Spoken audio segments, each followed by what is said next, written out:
विशालकोमलकान्तिं मदालसे शिवसुन्दरि वर्धय निजात्मभावनकिरणम् विशालकोमलकान्तिं मदालसे शिवसुन्दरि वर्धय निजात्मभावनकिरणम् मदालसे शिवसुन्दरि वर्धय निजात्मभावनकिरणम् परशिवदयिते विकासभरिते नानाजीवाकारे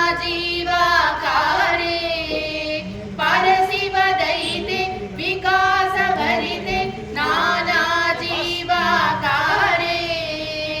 अवगतिमुदिते अनन्यविदिते अचले अमले देवी अवगतिमुदिते अनन्यविदिते अचले अमले देवी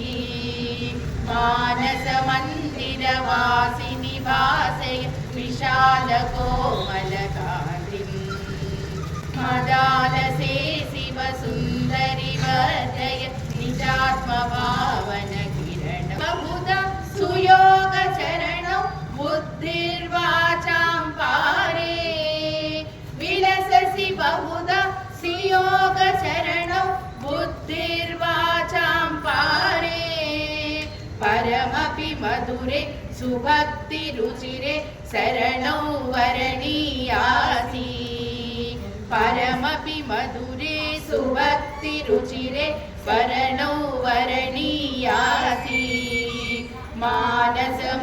मानसमन्दिरवासिनि वासय विशालकोमलकान्तिं मदालसे शिवसुन्दरि वर्धय निजात्मभावनकिरणम् सुललितहृदये सदैव सदये नूनं त्वं मे माता सुललितहृदये सदैव सदये नूनं त्वं मे माता गुरुवररूपे सरससलापे भवती सच्चिदानन्द गुरुवररूपे सरससलापे भवती सच्चिदानन्द मानसमन्दिरवासिनि वासय विशालकोमलकान्तिं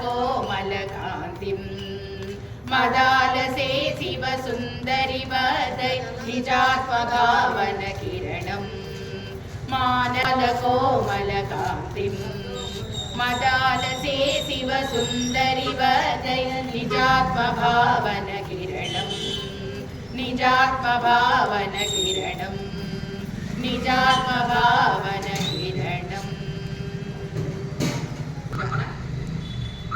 ఈ పాట వివరాలు నాకు ఒకసారి చెప్పండి.